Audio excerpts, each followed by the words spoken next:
ela ficou conhecida como a pior mãe dos Estados Unidos. Antes de começar, deixa aí o seu curtir, inscreva-se e ajude o canal a crescer. Casey Anthony nasceu em 19 de março de 1986. Casey era uma garota muito popular, tinha uma vida social bastante agitada, saía todas as noites com seus amigos para festas regadas a muito álcool e drogas na Flórida. Casey morava com os pais, Cindy e George. A única coisa que Casey se preocupava era em se divertir.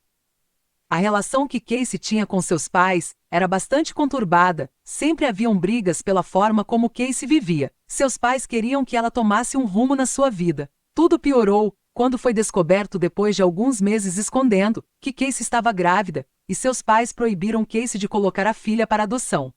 Cindy e George disseram que eles criariam e que cuidariam dela e da criança dando tudo o que elas precisassem. Então Kylie Marie Anthony nasceu no dia 9 de agosto de 2005. Kylie era muito querida pelos avós, ela era considerada o sol da vida deles. Infelizmente, as brigas entre os pais e Casey continuaram cada dia mais intensas. Os pais acreditavam que Casey era uma péssima mãe para Kylie. E como consequência dessas brigas, no dia 15 de junho de 2008, Casey pegou a pequena Kylie e saiu da casa dos pais, o que os deixou extremamente tristes. O contato que os avós agora tinham com a menina era praticamente nulo.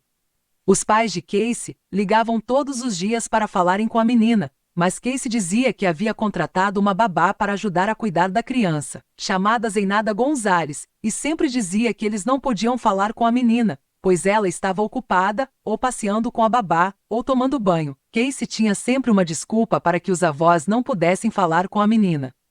Após um mês de desculpas, os avós não aceitaram mais, e foram até a casa de Casey para ver Kylie. De acordo com os avós, quando chegaram na casa de Casey, a mesma disse que fazia um mês que a menina havia sido sequestrada pela babá. Horrorizados, os avós ligaram imediatamente para a polícia, que iniciou as investigações. Quando questionada, Casey deu aos policiais várias pistas falsas que fizeram com que a polícia ficasse andando em círculos, e para piorar a situação, a polícia descobriu que a babá nunca existiu. A desconfiança da polícia em relação a Casey aumentou quando, durante as investigações, foi descoberto que Casey passou o último mês em que sua filha havia sido sequestrada em festas e baladas. Participava de concursos de beleza, e até fez uma tatuagem escrita La Doce Vita, a doce vida, em tradução livre. A polícia se questionou como uma mãe poderia viver uma vida tão feliz e despreocupada quando sua filha supostamente havia sido sequestrada. Depois de tantas pistas falsas, mentiras e o comportamento atípico de Casey, ela foi presa preventivamente, pois tudo ligava o crime a ela. Após 6 meses de buscas no bosque perto da casa de George, pai de Casey, uma ossada foi encontrada, e após uma análise foi confirmado que a ossada pertencia a Kylie. Casey foi acusada de homicídio em primeiro grau e foi mantida em cárcere até o julgamento, que só veio a ocorrer em 2011. O julgamento de Casey foi amplamente divulgado pela imprensa, e Casey ficou conhecida como a pior mãe dos Estados Unidos. O julgamento começa com a promotoria mostrando Casey sendo uma garota festeira, e que durante o suposto sequestro de sua própria filha, a mulher, sem nenhuma preocupação, festejou, bebeu e se divertiu. Um comportamento totalmente contrário do que se espera de uma mãe que ama seu filho.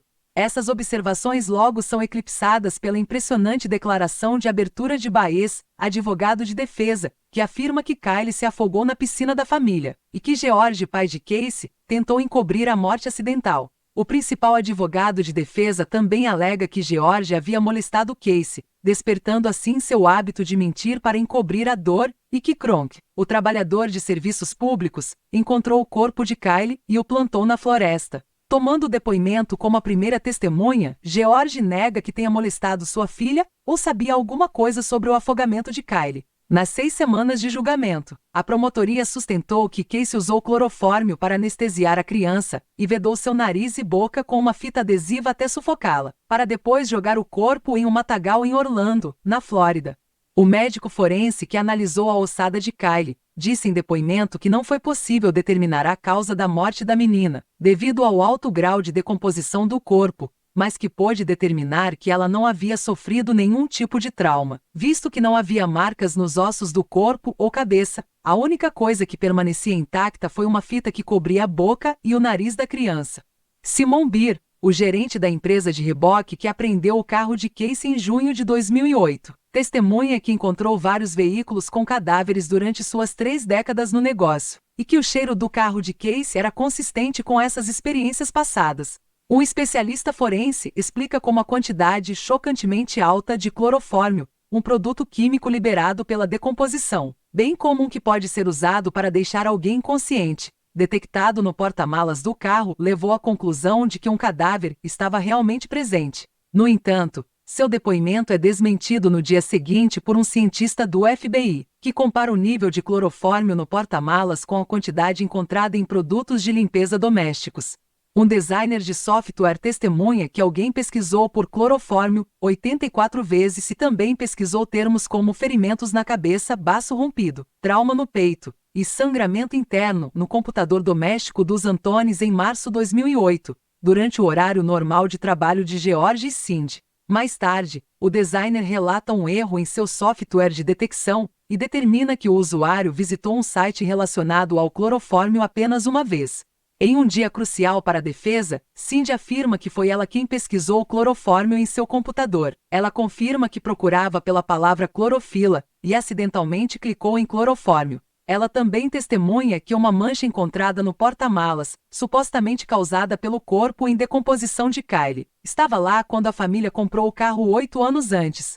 O promotor de justiça continua com a narrativa de que Casey estava sobrecarregada com Kylie e que ela queria sua liberdade de volta, e o preço a pagar por essa liberdade era a vida de sua filha. Já o advogado de defesa de Casey apresenta um argumento final eficaz, que foi o fato de não haver nenhuma prova apontando que o corpo de Kylie em algum momento esteve no porta-malas do carro e a falta de provas que vinculassem Casey à morte de sua filha. Por fim, depois de quase 6 semanas de depoimentos e 400 provas apresentadas no tribunal, o júri, composto por 7 mulheres e 5 homens, levou menos de 11 horas para chegar ao veredicto de inocente. Assim, a mãe mais odiada dos Estados Unidos saiu livre de todas as acusações, e até hoje não se sabe quem foi o responsável pela morte de Kylie. Diz aí nos comentários se você acha que de fato foi Casey que matou Kylie. Obrigada por ficar até o final. Curta, inscreva-se e compartilhe com os amigos, assim você ajuda o canal a crescer. Até mais!